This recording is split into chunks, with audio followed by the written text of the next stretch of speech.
Well, good evening, YouTube. Well, finally some positive news to report from East Dayton. They had finally, this house on Torrance between 5th and Huffman, which I featured in about 3 or 4 different videos. I'm going to say anywhere from 2 to 4 different videos. The house that was here was my backdrop for the video I used for, Dayton being the heroin overdose capital of the U.S. right now, and America's 4th most miserable city. And I guess in the last week, the guys over there claim it was in the last week, but I don't know. It was just very recently because they filled this in with dirt. They finally had got this, house tore down. And the thing, I'll say this much, and the city leaders, if they had any sense, probably did not like the fact that I had used this house to feature a video describing the heroin epidemic, which on this side of town, which is extremely bad, that I used this burned out house as a backdrop.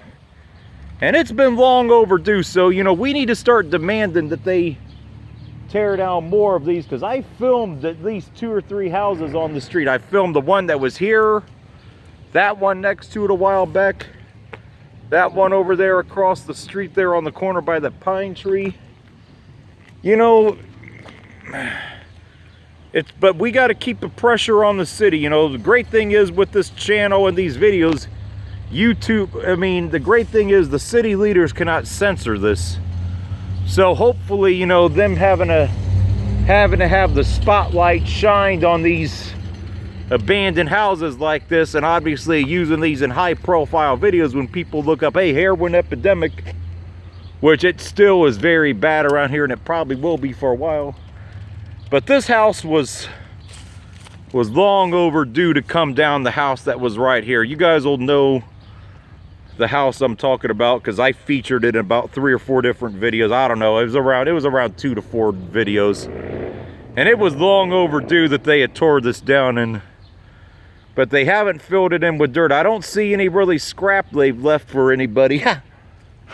I'm sure if there was any scrap, it would have already been ransacked in this neighborhood, because I live only a few blocks away from here. But it's good to finally see some positive news to report. The unfortunate thing is they're not tearing these down fast enough. They need to get a lot more of these tore down. But anyway, that's it for this one. So at least finally some positive news to report, but we got much work to do in the city of Dayton.